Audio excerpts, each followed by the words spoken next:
Este es el segundo video de una serie de 3 del proyecto de intercomunicador utilizando válvulas al vacío.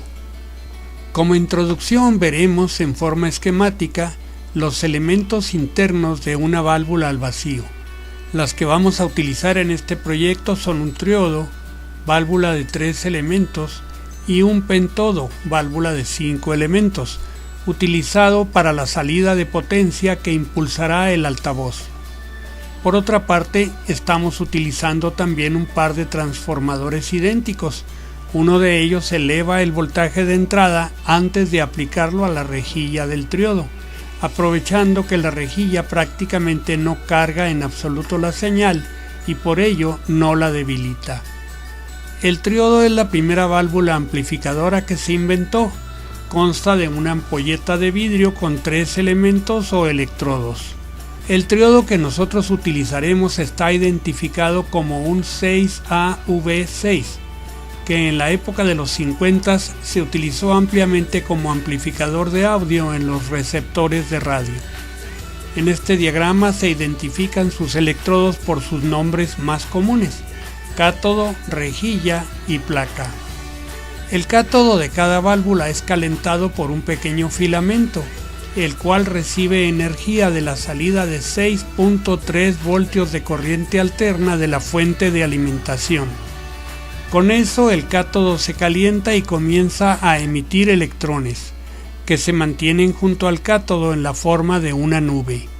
Estando la rejilla muy cerca del cátodo, ejerce un control muy grande sobre la nube de electrones y con una señal muy pequeña entre cátodo y rejilla, la válvula puede entregar una señal amplificada casi 100 veces en el circuito de placa. A medida que se avanzó en la tecnología, se fueron introduciendo mejoras, generalmente agregando rejillas.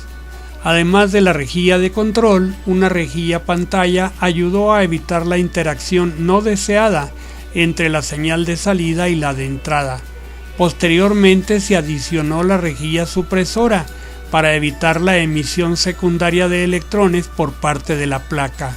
Este otro esquema nos presenta una válvula de 5 elementos, con sus nombres respectivos. A esta válvula se le llamó pentodo. En nuestro proyecto vamos a utilizar como amplificador de salida de potencia una variante del pentodo con el número de identificación 6AQ5. La válvula triodo actúa como preamplificador para a su vez excitar a la válvula de salida, la cual proporciona la suficiente potencia para impulsar adecuadamente un altoparlante de unas 5 pulgadas de diámetro. Veamos ahora la forma en que se acopla la señal de salida del triodo a la rejilla de control del pentodo. El acoplamiento se realiza por medio de un capacitor. En este otro diagrama podemos ver los voltajes presentes en ambos extremos de la resistencia conectada a la placa del triodo. Supongamos que el triodo en este momento no está conduciendo corriente alguna entre cátodo y placa. En ambos extremos de la resistencia podemos medir 150 voltios de corriente directa. Esto hace que se mantenga cargado el capacitor de acoplamiento a 150 voltios, siendo positiva su placa del lado izquierdo y manteniéndose en cero la del lado derecho. Si colocamos una señal en sentido positivo en la reja del triodo, habrá una corriente intensa entre cátodo y placa. Con ello, habrá una caída importante en la resistencia mencionada. Imaginemos que la caída es de 40 voltios. Ahora tendremos en la placa izquierda del capacitor un voltaje de 110 voltios. El capacitor actúa como una pequeña batería que tiene una carga de 150 voltios de corriente directa. Su voltaje, por ser opuesto, se resta de los 110 voltios, colocando un voltaje de menos 40 voltios con respecto al negativo de la fuente de alimentación en la placa del lado derecho del capacitor y por ello en la rejilla de control del pentodo.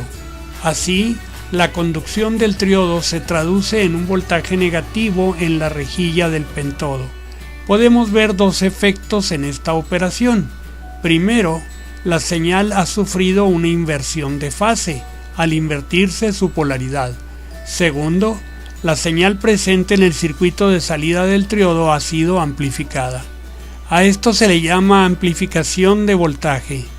El pentodo, por su parte, llevará a cabo una amplificación adicional que, dada la configuración del circuito, se le llama amplificación de potencia. Si ahora invertimos la polaridad de la señal en la rejilla del triodo, el voltaje en la rejilla del pentodo girará nuevamente en dirección contraria. Si alimentamos un impulso negativo a la rejilla del triodo, la placa de este entregará una señal en sentido positivo. Mientras la señal esté alternando, el capacitor transmitirá las variaciones a la rejilla del pentodo, a la vez que evita que los 150 voltios de corriente directa se apliquen directamente a la rejilla del pentodo. La corriente de placa del pentodo pasa por el primario del transformador de salida de audio, induciendo en el secundario un voltaje alterno que constituirá una réplica de la señal aplicada al circuito de entrada, aunque con mucha mayor intensidad. El tercero y último segmento de este proyecto explica la manera en que por medio de un conmutador se pueden alternar los altavoces para que uno funcione como micrófono y el otro como altavoz. Muy pronto terminaré el video que explica la conclusión del proyecto. Hasta luego.